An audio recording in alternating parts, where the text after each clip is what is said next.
கர்த்தருடைய பரிசுத்த நாமத்திற்கு ஸ்தோத்திரம்.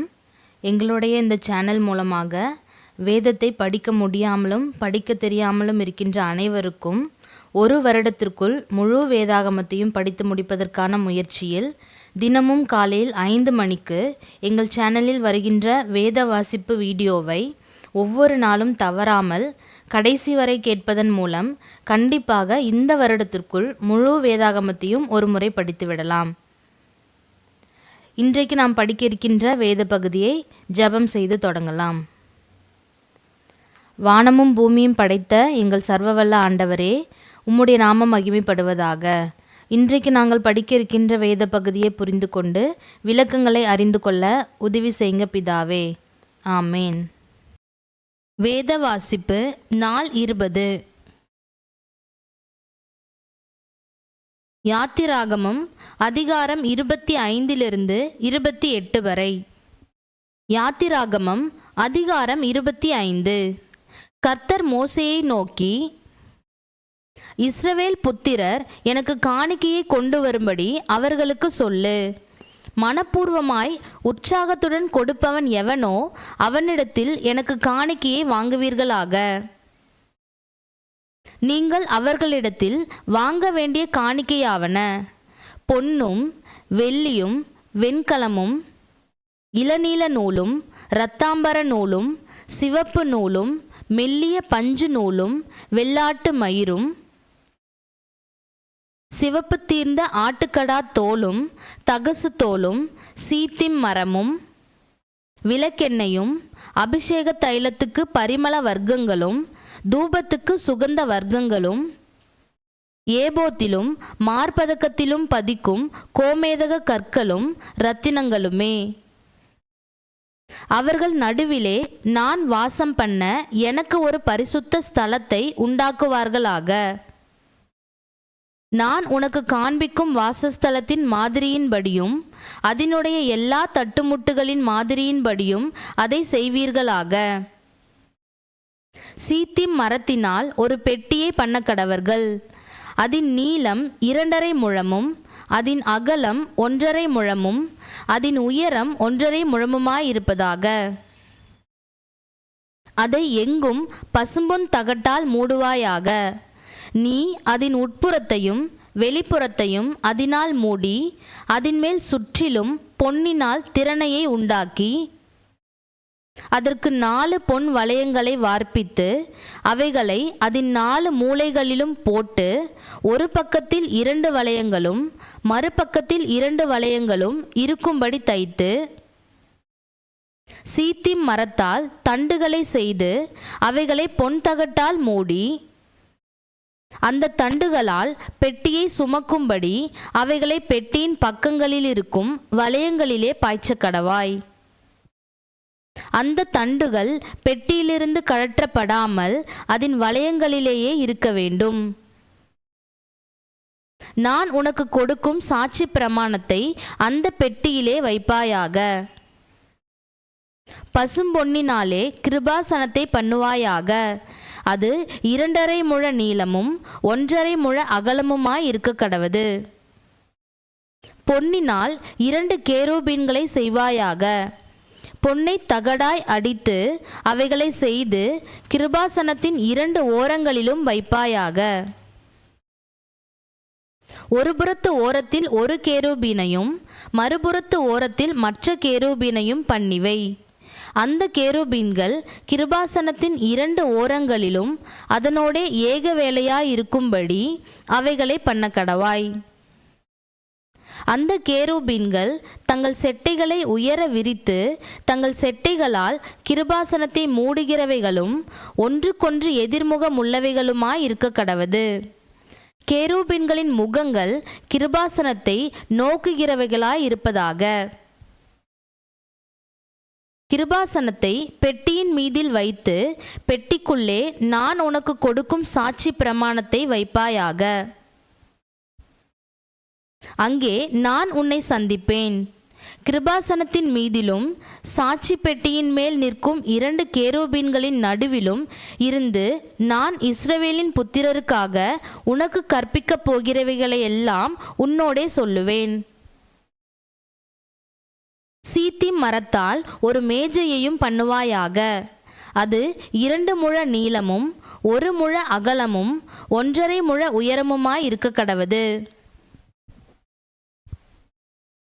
அதை பசும்பொன் தகட்டால் மூடி சுற்றிலும் அதற்கு பொன்னினால் திறனையை உண்டாக்கி, சுற்றிலும் அதற்கு 4 விரட்கடையான சட்டத்தையும் அதன் சட்டத்திற்கு சுற்றிலும் பொன்னினால் திறனையையும் உண்டாக்கி, அதற்கு 4 பொன் வளையங்களை பண்ணி அவைகளை அதன் 4 கால்களுக்கு இருக்கும் 4 மூலைகளிலும் தைக்க கடவாய். அந்த வளையங்கள் மேஜையை சுமக்கும் தண்டுகளுக்கு இடங்களாயிருக்கும்படி சட்டத்தின் அருகே இருக்க வேண்டும். அந்த தண்டுகளை சீத்திம் மரத்தினால் செய்து அவைகளை பொன் தகட்டால் மூடக்கடவாய். அவைகளால் மேஜை சுமக்கப்பட வேண்டும். அதற்குரிய தட்டுகளையும் தூப கரண்டிகளையும் கிண்ணங்களையும் பானபலி கரகங்களையும் பண்ணக்கடவாய். அவைகளை பசும்பொன்னினால் பண்ணக்கடவாய். மேஜையின் மேல் நித்தமும் என் சந்நிதியில் சமூக தப்பங்களை வைக்க கடவாய்.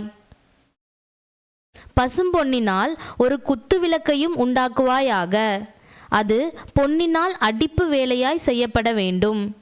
அதன் தண்டும் கிளைகளும் மொக்குகளும் பழங்களும் பூக்களும் பொன்னினால் செய்யப்பட வேண்டும். 6 கிளைகள் அதன் பக்கங்களில் விட வேண்டும். குத்துவிளக்கின் 3 கிளைகள் அதன் ஒரு பக்கத்திலும் குத்துவிளக்கின் 3 கிளைகள் அதன் மறுபக்கத்திலும் விட வேண்டும். ஒவ்வொரு கிளையிலே வாதுமை கொட்டைக்கு ஒப்பான 3 மொக்குகளும் 1 பழமும் 1 பூவும் இருப்பதாக. குத்துவிளக்கிலிருந்து புறப்படும் 6 கிளைகளிலும் அப்படியே இருக்க வேண்டும். விளக்கு தண்டிலோ வாதுமை கொட்டைக்கு ஒப்பான 4 மொக்குகளும் பழங்களும் பூக்களும் இருப்பதாக. அதிலிருந்து புறப்படும் 2 கிளைகளின் கீழ் 1 பழமும் வேறு 2 கிளைகளின் கீழ் 1 பழமும் மற்ற 2 கிளைகளின் கீழ் 1 பழமும் இருப்பதாக. விளக்கு தண்டிலிருந்து புறப்படும் 6 கிளைகளுக்கும் அப்படியே இருக்க வேண்டும். அவைகளின் பழங்களும் அவைகளின் கிளைகளும் பொன்னினால் உண்டானவைகளாய் இருப்பதாக. அவை எல்லாம் தகடாய் அடித்த பசும்பொன்னால் செய்யப்பட்ட ஒரே வேலையாய் இருக்க வேண்டும். அதில் 7 அகல்களை செய்வாயாக. அதற்கு நேரெதிராய் எரியும்படிக்கு அவைகள் ஏற்றப்பட கடவது. அதன் கத்தரிகளும் சாம்பல் பாத்திரங்களும் பசும்பொன்னினால் செய்யப்படுவதாக. அதையும் அதற்குரிய பணுமுட்டுகள் யாவையும் 1 தாலந்து பசும்பொன்னினால் பண்ண வேண்டும். மலையிலே உனக்கு காண்பிக்கப்பட்ட மாதிரியின்படியே அவைகளை செய்ய எச்சரிக்கையாயிரு. அதிகாரம் 26. மேலும் திரித்த மெல்லிய பஞ்சு நூலினாலும் இளநீல நூலினாலும் இரத்தாம்பர நூலினாலும் சிவப்பு நூலினாலும் நெய்யப்பட்ட 10 மூடுதிரைகளால் வாசஸ்தலத்தை உண்டு பண்ணுவாயாக. அவைகளில் விசித்திர வேலையாய் கேருபீன்களை செய்ய கடவாய். ஒவ்வொரு மூடுதிரையும் 28 முழ நீளமும் 4 முழ அகலமுமாயிருப்பதாக. மூடுதிரைகள் எல்லாம் ஒரே அளவாய் இருக்க வேண்டும். 5 மூடுதிரை ஒன்றோடொன்று இணைக்கப்பட்டிருக்க வேண்டும். மற்ற 5 மூடுதிரைகளும் ஒன்றோடொன்று இணைக்கப்பட்டிருக்க வேண்டும். இணைக்கப்பட்ட ஒரு மூடுதிரையின் கடை ஓரத்தில் இளநீல நூலால் காதுகளை உண்டு பண்ணு. இணைக்கப்பட்ட மற்ற மூடுதிரையின் கடை ஓரத்திலும் அப்படியே செய்வாயாக. காதுகள் ஒன்றோடொன்று இணையும்படி ஒரு மூடுதிரையில் 50 காதுகளையும் இணைக்கப்பட்ட மற்ற மூடுதிரையின் ஓரத்தில் 50 காதுகளையும் உண்டு பண்ணுவாயாக. 50 பொன் கொக்கிகளையும் பண்ணி மூடுதிரைகளை ஒன்றோடொன்று அந்த கொக்கிகளால் இணைத்து விடுவாயாக. அப்பொழுது அது ஒரே வாசஸ்தலமாகும். வாசஸ்தலத்தின் மேல் கூடாரமாக போடும்படி ஆட்டு மயிரால் 11 மூடுதிரைகளை உண்டு பண்ணுவாயாக. ஒவ்வொரு மூடுதிரை 30 முழ நீளமும் 4 முழ அகலமுமாய் இருக்க வேண்டும். 11 மூடுதிரைகளும் ஒரே அளவாய் இருக்க வேண்டும். 5 மூடுதிரைகளை ஒன்றாகவும் 6 மூடுதிரைகளை ஒன்றாகவும் இணைக்க வேண்டும். 6ஆம் மூடுதிரையை கூடாரத்தின் முகப்பிற்கு முன்னே மடித்து போடுவாயாக. இணைக்கப்பட்ட ஒரு மூடுதிரையின் கடை ஓரத்தில் 50 காதுகளையும் இணைக்கப்பட்ட மற்ற மூடுதிரையின் ஓரத்தில் 50 காதுகளையும் உண்டு பண்ணி 50 வெண்கல கொக்கிகளை செய்து கொக்கிகளை காதுகளில் மாட்டி ஒரே கூடாரமாகும்படி அதை இணைத்து விடுவாயாக. கூடாரத்தின் மூடுதிரைகளில் மிச்சமான பாதி மூடுதிரை வாசஸ்தலத்தின் பின்புறத்தில் தொங்க வேண்டும். கூடாரத்தினுடைய மூடுதிரைகளின் நீளத்திலே மீதியானதில் இந்த புறத்தில் 1 முழமும் அந்த புறத்தில் 1 முழமும் வாசஸ்தலத்தை மூடும்படி அதன் பக்கங்களிலே தொங்க வேண்டும். சிவப்பு தீர்ந்த ஆட்டுக்கடா தோலினால் கூடாரத்திற்கு ஒரு மூடியையும் அதின்மேல் தகசு தோலால் ஒரு மூடியையும் உண்டு பண்ணுவாயாக.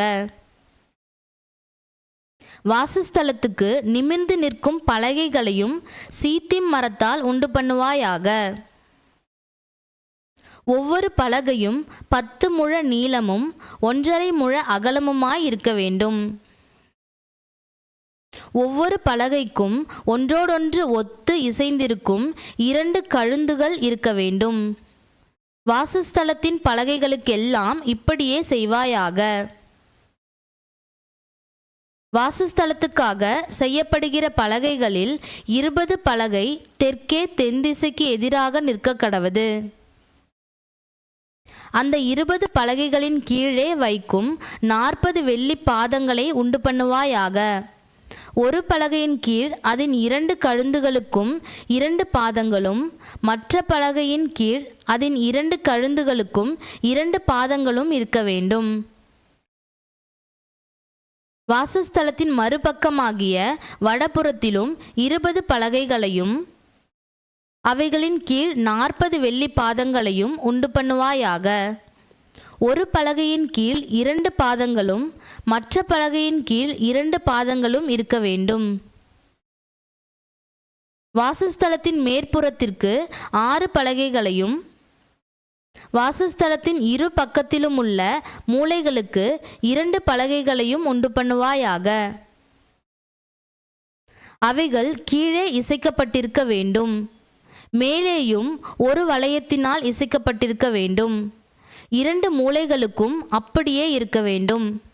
அவைகள் 2 மூலைகளுக்காகும். அந்தப்படி 8 பலகைகள் இருக்க வேண்டும். ஒவ்வொரு பலகையின் கீழ் 2 பாதங்களாக 16 வெள்ளி பாதங்களும் இருக்க வேண்டும். சீத்திம் மரத்தால் வாசஸ்தலத்தின் ஒரு பக்கத்து பலகைகளுக்கு 5 தாழ்பால்களையும் வாசஸ்தலத்தின் மறுபக்கத்து பலகைகளுக்கு 5 தாழ்பால்களையும் வாசஸ்தலத்தின் மேற்புறமான பின்பக்கத்து பலகைகளுக்கு 5 தாழ்பால்களையும் பண்ணுவாயாக. நடுத்தாழ்பால் ஒரு முனை தொடங்கி மறுமுனை மட்டும் பலகைகளின் மையத்தில் உருவ பாய்ச்சப்பட்டிருக்க வேண்டும். பலகைகளை பொன் தகட்டால் மூடி தாழ்பால்களின் இடங்களாகிய அவைகளின் வளையங்களை பொன்னினால் பண்ணி தாழ்பால்களை பொன் தகட்டால் மூடக்கடவாய். இவ்விதமாக மலையின் மேல் உனக்கு காண்பிக்கப்பட்ட மாதிரியின்படியே வாசஸ்தலத்தை நிறுத்துவாயாக. இளநீல நூலும் இரத்தாம்பர நூலும் சிவப்பு நூலும் திரித்த மெல்லிய பஞ்சு நூலுமான இவற்றால் ஒரு திரைச்சீலையை உண்டு பண்ண கடவாய். அதிலே விசித்திர வேலையால் செய்யப்பட்ட கேருபீன்கள் வைக்கப்பட வேண்டும். சீத்திம் மரத்தினால் செய்து பொன் தகட்டால் மூடப்பட்ட 4 தூண்களிலே அதை தொங்கவிடு. அந்த தூண்கள் 4 வெள்ளி பாதங்கள் மேல் நிற்கவும் அவைகளின் கொக்கிகள் பொன்னினால் செய்யப்படவும் வேண்டும். கொக்கிகளின் கீழே அந்த திரைசீலையை தொங்கவிட்டு சாட்சி பெட்டியை அங்கே திரைக்குள்ளாக வைக்க கடவாய். அந்த திரைசீலை பரிசுத்த ஸ்தலத்திற்கும் மகா பரிசுத்த ஸ்தலத்திற்கும் பிரிவை உண்டாக்கும்.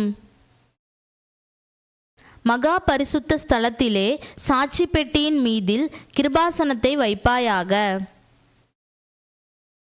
திரைக்கு புறம்பாக மேஜையையும் மேஜைக்கு எதிரே வாசஸ்தலத்தின் தென்புறமாக குத்து விளக்கையும் வைத்து மேஜையை வடபுறமாக வைப்பாயாக. இளநீல நூலும் இரத்தாம்பர நூலும் சிவப்பு நூலும் திரித்த மெல்லிய பஞ்சு நூலும் ஆகிய இவற்றால் சித்திர தையல் வேலையான ஒரு தொங்கு திரையையும் கூடாரத்தின் வாசலுக்கு உண்டாக்கி அந்த தொங்கு திரைக்கு சீத்திம் மரத்தால் 5 தூண்களை செய்து அவைகளை பொன் தகட்டால் மூடி அவைகளுக்கு பொன் கோக்கிகளை உண்டாக்கி அவைகளுக்கு 5 வெண்கல பாதங்களை வார்ப்பிக்க கடவாய். அதிகாரம் 27. 5 முழ நீளமும் 5 முழ அகலமுமாக சீத்திம் மரத்தால் பலிபீடத்தையும் உண்டு பண்ணுவாயாக. அது சதுரமும் 3 முழ உயரமுமாய் இருப்பதாக. அதன் 4 மூலைகளிலும் 4 கொம்புகளை உண்டாக்குவாயாக. அதன் கொம்புகள் அதனோடே ஏகமாய் இருக்க வேண்டும். அதை வெண்கல தகட்டால் மூட வேண்டும். அதன் சாம்பலை எடுக்கத்தக்க சட்டிகளையும் கரண்டிகளையும் கிண்ணிகளையும் முள் துறடுகளையும் நெருப்பு சட்டிகளையும் உண்டாக்குவாயாக. அதன் பனிமுட்டுகளை எல்லாம் வெண்கலத்தால் பண்ணுவாயாக.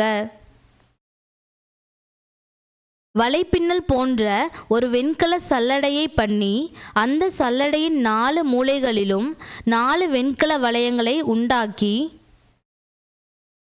அந்த சல்லடை பலிபீடத்தின் பாதி உயரத்தில் இருக்கும்படி அதை தாழ பலிபீடத்தின் சுற்றடைப்புக்கு கீழாக வைப்பாயாக. பலிபீடத்துக்கு சீத்திம் மரத்தால் தண்டுகளையும் பண்ணி அவைகளை வெண்கல தகட்டால் மூடுவாயாக. பலிபீடத்தை சுமக்கத்தக்கதாக அந்த தண்டுகள் அதன் 2 பக்கங்களிலும் வளையங்களிலே பாய்ச்சப்பட்டிருக்க வேண்டும். அதை உள்வெளிவிட்டு பலகைகளினாலே பண்ண வேண்டும். மலையில் உனக்கு காண்பிக்கப்பட்டபடியே அதை பண்ண கடவர்கள். வாசஸ்தலத்துக்கு பிரகாரத்தையும் உண்டு பண்ணுவாயாக. தெற்கே தென்திசைக்கு எதிரான பிரகாரத்துக்கு திரித்த மெல்லிய பஞ்சு நூலால் செய்யப்பட்ட 100 முழ நீளமான தொங்கு திரைகள் இருக்க வேண்டும். அவைகளுக்கு வெண்கலத்தினாலே 20 தூண்களும் 20 பாதங்களும் இருக்க வேண்டும். தூண்களின் கொக்கிகளும் அவைகளின் பூண்களும் வெள்ளியினால் செய்யப்பட வேண்டும். அப்படியே வடபக்கத்தின் நீளத்திற்கும் 100 முழ நீளமான தொங்கு திரைகள் இருக்க வேண்டும். அவைகளுக்கு 20 தூண்களும் அவைகளுக்கு 20 பாதங்களும் வெண்கலமாய் இருக்க வேண்டும். தூண்களின் கொக்கிகளும் பூண்களும் வெள்ளியினால் செய்யப்பட வேண்டும். பிரகாரத்தின் மேற்பக்கமான அகலத்திற்கு 50 முழ நீளமான தொங்கு திரைகள் இருக்க வேண்டும். அவைகளுக்கு 10 தூண்களும் அவைகளுக்கு 10 பாதங்களும் இருக்க வேண்டும். சூரியன் உதிக்கிற திசையாகிய கீழ்ப்பக்கத்தின் பிரகாரம் 50 முழ அகலமுமாய் இருக்க வேண்டும். அங்கே ஒரு புறத்துக்கு 15 முழ நீளமான தொங்கு திரைகளும் அவைகளுக்கு 3 தூண்களும் அவைகளுக்கு 3 பாதங்களும் இருக்க வேண்டும். மறுபுறத்துக்கு 15 முழ நீளமான தொங்கு திரைகளும் அவைகளுக்கு 3 தூண்களும் அவைகளுக்கு 3 பாதங்களும் இருக்க வேண்டும். பிரகாரத்தின் வாசலுக்கு இளநீல நூலாலும் இரத்தாம்பர நூலாலும் சிவப்பு நூலாலும் திரித்த மெல்லிய பஞ்சு நூலாலும் சித்திர தையல் வேலையாய் செய்யப்பட்ட 20 முழ நீளமான ஒரு தொங்கு திரையும் அதற்கு 4 தூண்களும் அவைகளுக்கு 4 பாதங்களும் இருக்க வேண்டும். சுற்றுப்பிரகாரத்தின் தூண்கள் எல்லாம் வெள்ளியினால் பூண் கட்டப்பட்டிருக்க வேண்டும். அவைகளின் கொக்கிகள் வெள்ளியினாலும் அவைகளின் பாதங்கள் வெண்கலத்தினாலும் செய்யப்பட்டிருக்க வேண்டும். பிரகாரத்தின் நீளம் 100 முழமும் இருபுறத்து அகலம் 50 முழமும் உயரம் 5 முழமுமாயிருப்பதாக. அதன் தொங்கல்கள் திரித்த மெல்லிய பஞ்சு நூலினால் செய்யப்பட்டு அதன் தூண்களின் பாதங்கள் வெண்கலமாயிருக்க வேண்டும். வாசஸ்தலத்துக்கு அடுத்த சகல பணிவிடைக்கு தேவையான எல்லா பணிமுட்டுகளும் அதன் எல்லா மூலைகளும் பிரகாரத்தின் எல்லா மூலைகளும் வெண்கலமாய் இருக்க வேண்டும். குத்துவிளக்கு எப்பொழுதும் எரிந்து கொண்டிருக்கும்படி இடித்து பிழிந்த தெளிவான ஒலிவ எண்ணெயை உன்னிடத்தில் கொண்டு வரும்படி இஸ்ரவேல் புத்திரருக்கு கட்டளையிடுவாயாக. ஆசரிப்பு கூடாரத்தில் சாட்சி சந்நிதிக்கு முன்னிருக்கும் திரைசீலைக்கு வெளிப்புறமாக ஆரோனும் அவன் குமாரரும் சாயங்காலம் தொடங்கி விடியற்காலம் மட்டும் கர்த்தருடைய சந்நிதானத்தில் அந்த விளக்கை எரிய வைக்க கடவர்கள். இது இஸ்ரவேல் புத்திரருக்கு தலைமுறை தலைமுறையாக நித்திய கட்டளையாய் இருக்க கடவது. அதிகாரம் 28.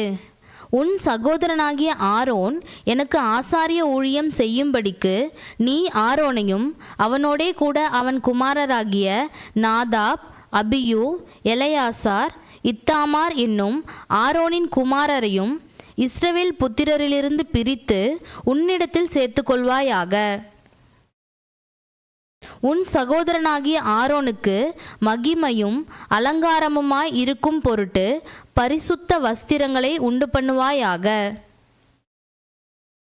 ஆரோன் எனக்கு ஆசாரிய ஊழியம் செய்யத்தக்கதாக அவனை பரிசுத்தப்படுத்தும்படி அவனுக்கு வஸ்திரங்களை உண்டாக்கும் பொருட்டு நான் ஞானத்தின் ஆவியால் நிரப்பின விவேகமான இருதயமுள்ள யாவரோடும் நீ சொல்லுவாயாக. அவர்கள் உண்டாக்க வேண்டிய வஸ்திரங்கள் ஆவன: மார்பதக்கமும் ஏபோத்தும் அங்கியும் விசித்திரமான உள்சட்டையும் பாகையும் இடைக்கச்சையுமே. உன் சகோதரனாகிய ஆரோன் எனக்கு ஆசாரிய ஊழியம் செய்யும்படி அவனுக்கும் அவன் குமாரருக்கும் பரிசுத்த வஸ்திரங்களை உண்டு பண்ண வேண்டும். அவர்கள் பொன்னும் இளநீல நூலும் இரத்தாம்பர நூலும் சிவப்பு நூலும் மெல்லிய பஞ்சு நூலும் சேகரிப்பார்களாக. ஏபோத்தை பொன்னினாலும் இளநீல நூலாலும் இரத்தாம்பர நூலாலும் சிவப்பு நூலாலும் திரித்த மெல்லிய பஞ்சு நூலாலும் விசித்திர வேலையாய் செய்ய கடவர்கள். அது ஒன்றாக இணைக்கப்படும் பொருட்டு 2 தோல் துண்டுகளின் மேலும் அதன் 2 முனைகளும் சேர்க்கப்பட வேண்டும்.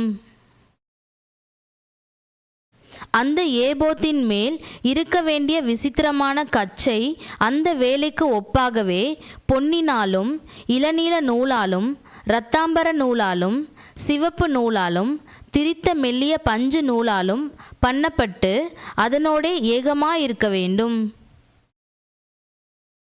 பின்னும் நீ 2 கோமேதக கற்களை எடுத்து இஸ்ரவேல் புத்திரரின் நாமங்களை அவைகளில் வெட்டுவாயாக. அவர்கள் பிறந்த வரிசையின்படியே அவர்களுடைய நாமங்களில் 6 நாமங்கள் ஒரு கல்லிலும் மற்ற 6 நாமங்கள் மறு கல்லிலும் இருக்க வேண்டும். இரத்தினங்களில் முத்திரை வெட்டுகிறவர்கள் செய்யும் வேலைக்கு ஒப்பாக அந்த 2 கற்களிலும் இஸ்ரவேல் புத்திரரின் நாமங்களை வெட்டி அவைகளை பொன் குவளைகளில் பதிப்பாயாக. ஆரோன் கர்த்தருக்கு முன்பாக தன் 2 தோள்களின் மேலும் இஸ்ரவேல் புத்திரரின் நாமங்களை ஞாபக குறியாக சுமந்து வர அந்த 2 கற்களையும் ஏபோத்து தோள்களின் மேல் அவர்களை நினைக்கும்படியான கற்களாக வைக்க கடவாய். பொன்னினால் வளையங்களை பண்ணி சரியான அளவுக்கு பின்னல் வேலையான 2 சங்கிலிகளையும் பசும்பொன்னினால் உண்டாக்கி அந்த சங்கிலிகளை அந்த வளையங்களில் பூட்டுவாயாக. நியாயவிதி மார்பதக்கத்தையும் விசித்திர வேலையாய் செய்வாயாக. அதை ஏபோத்து வேலைக்கு ஒப்பாக பொன்னினாலும் இளநீல நூலாலும் இரத்தாம்பர நூலாலும் திரித்த மெல்லிய பஞ்சு நூலாலும் செய்வாயாக. அது சதுரமும் இரட்டையும் ஒரு சாண் நீளமும் ஒரு சாண் அகலமுமாயிருக்க வேண்டும். அதிலே 4 பத்தி இரத்தின கற்களை நிறைய பதிப்பாயாக. முதலாம் பத்தி பத்மராகமும் புஷ்பராகமும் மாணிக்கமும், இரண்டாம் பத்தி மரகதமும் இந்திர நீலமும் வஜ்ரமும், மூன்றாம் பத்தி கெம்பும் வைடூரியமும் சுகந்தியும், நாலாம் பத்தி படிக பச்சையும் கோமேதகமும் யஸ்பியுமாயிருப்பதாக. இவைகள் அந்த பத்தியில் பொன்னினாலே பதித்திருக்க வேண்டும். இந்த கற்கள் இஸ்ரவேல் புத்திரருடைய நாமங்களின்படியே 12ம் அவர்களுடைய நாமங்கள் அவைகளில் வெட்டப்பட்டவைகளுமாய் இருக்க வேண்டும். 12 கோத்திரங்களில் ஒவ்வொன்றினுடைய நாமம் ஒவ்வொன்றிலே முத்திரை வெட்டாய் வெட்டியிருக்க வேண்டும். மார்பதக்கத்திற்கு அதன் பக்கங்களிலே பின்னல் வேலையான பசும்பொன் சங்கிலிகளையும் பண்ணி,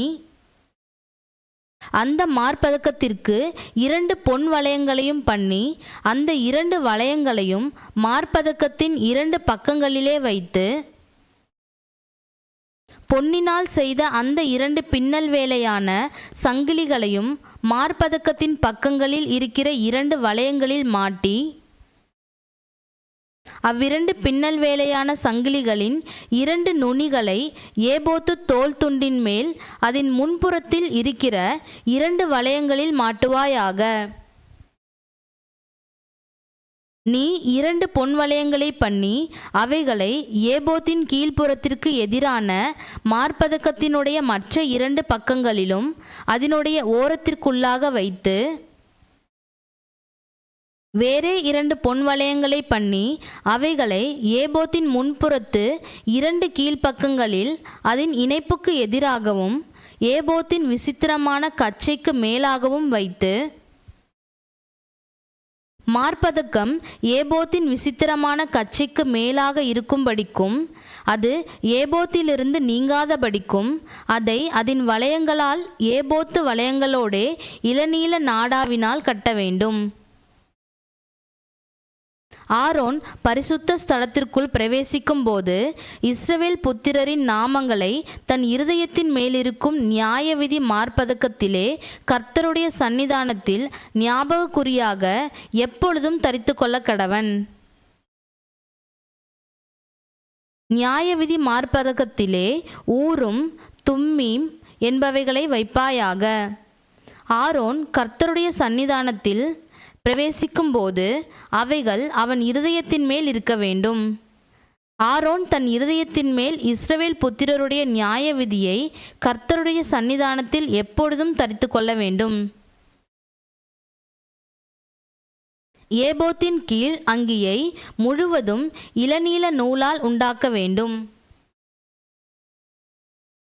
தலை நுழைகிற அதன் துவாரம் அதன் நடுவில் இருக்கவும், அதன் துவாரத்துக்கு நெய்யப்பட்ட வேலையான ஒரு நாடா சுற்றிலும் இருக்கவும் வேண்டும். அது கிழியாதபடிக்கு மார்க்கவசத்தின் துவாரத்துக்கு ஒத்ததாக இருக்க வேண்டும்.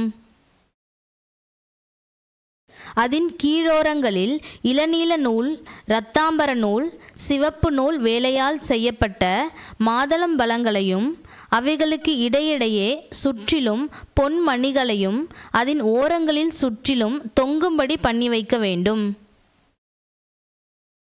அங்கியின் ஓரங்களில் சுற்றிலும் ஒரு பொன்மணியும் ஒரு மாதளம்பலமும் ஒரு பொன்மணியும் ஒரு மாதளம்பலமுமாய் தொங்குவதாக.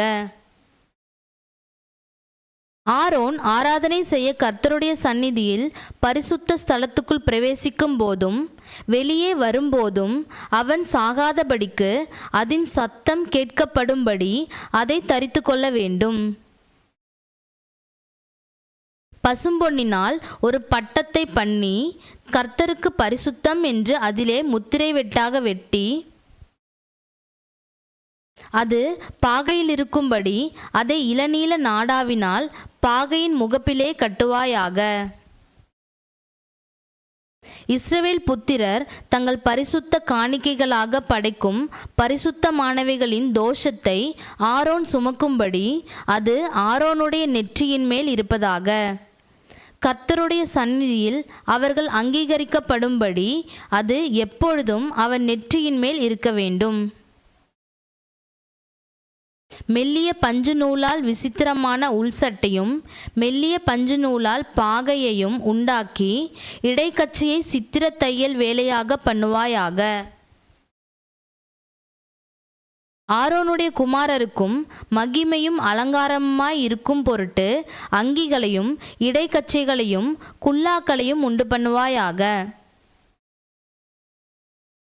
உன் சகோதரனாகிய ஆரோனும் அவனோடே கூட அவன் குமாரரும் எனக்கு ஆசாரிய ஊழியம் செய்யும்படிக்கு நீ அந்த வஸ்திரங்களை அவர்களுக்கு உடுத்தி அவர்களை அபிஷேகம் செய்து அவர்களை பிரதிஷ்டை பண்ணி அவர்களை பரிசுத்தப்படுத்துவாயாக. அவர்களுடைய நிர்வாணத்தை மூடும்படிக்கு இடுப்பு தொடங்கி முழங்கால் மட்டும் உடுத்த சணல் நூல் சல்லடங்களையும் உண்டு பண்ணுவாயாக. ஆரோனும் அவன் குமாரரும் பரிசுத்த ஸ்தலத்திலே ஆராதனை செய்ய ஆசரிப்பு கூடாரத்திற்குள் பிரவேசிக்கும் போதும் பலிபீட தண்டைக்கு சேரும் போதும் அக்கிரமம் சுமந்து அவர்கள் சாகாதபடிக்கு அவைகளை தரித்திருக்க வேண்டும். இது அவனுக்கும் அவனுக்கு பின்வரும் சந்ததிக்கும் நித்திய கட்டளை. நாம் ஒவ்வொரு நாளும் படிக்கின்ற இந்த வேத வசனங்கள் இந்த பாவ உலகின் இருளில் இடறி விழாமல் நம் வாழ்க்கை பாதைக்கு வெளிச்சமாயிருந்து நம்மை பாதுகாத்து நல்வழிப்படுத்தும். ஆகவே இந்த வெளிச்சத்தை மற்றவர்களுக்கும் பகிர்ந்து அவர்கள் வாழ்க்கைக்கும் வெளிச்சம் காட்டுங்கள். கர்த்தர் உங்களை ஆசீர்வதிப்பாராக. ஆமேன்.